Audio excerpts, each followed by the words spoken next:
कहाणी मंगळागौरीची. आटपाट नगर होतं. तिथे एक वाणी होता. त्याला काही मुलगा नव्हता. त्याच्या घरी एक गोसावी येई. अल्लख म्हणून पुकारा करी. वाण्याची बायको भिक्षा आणी. निपुत्रिकाच्या हातची भिक्षा घेत नाही म्हणून चालता होई. ही गोष्ट तिने नवऱ्याला सांगितली. त्यानं तिला एक युक्ती सांगितली.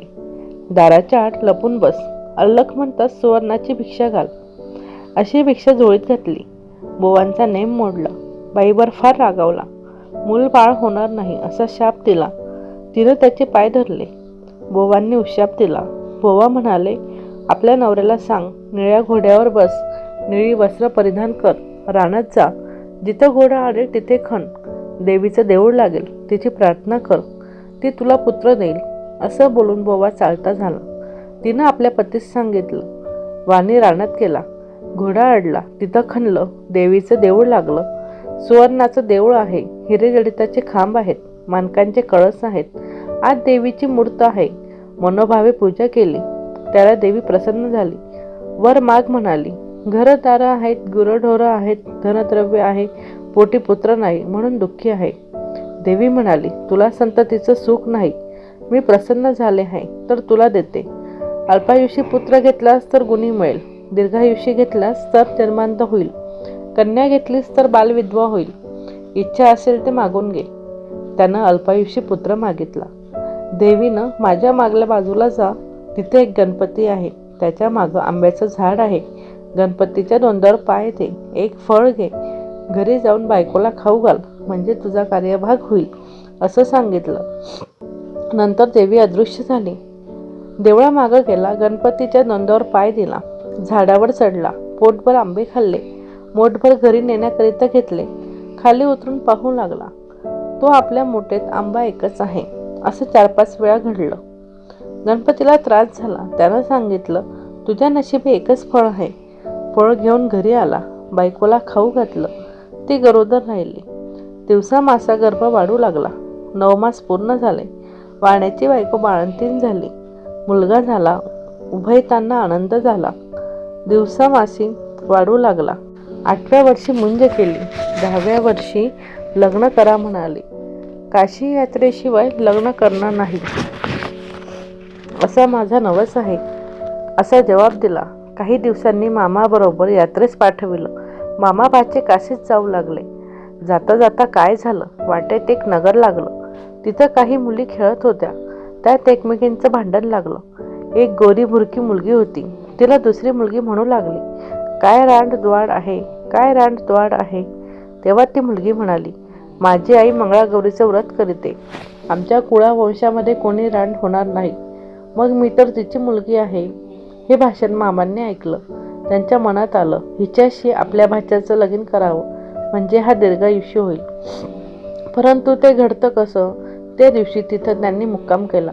इकडे काय झालं? त्याच दिवशी त्या मुलीचं लग्न होतं. लग्नाच्या वेळेस नवरा मुलगा मांदा झाला. मुलीचे आई पप्पांना पंचायत पडली. पुढं कोणीतरी प्रवासी मिळेल तर बरं होईल. त्याला पुढं करून वेळ साजरी करू म्हणून धर्मशाळा पाहू लागले. मामा भाचे दृष्टीस पडले. मामापासून भाच्याला नेलं. गोरेच लग्न लाविलं. उभयतांना गौरीहारापाशी निजविलं. दोघं झोपी गेले. मुलीला देवीने दृष्टांत दिला. अगं अगं मुली, तुझ्या नवऱ्याला दंश करायला सर्प येईल.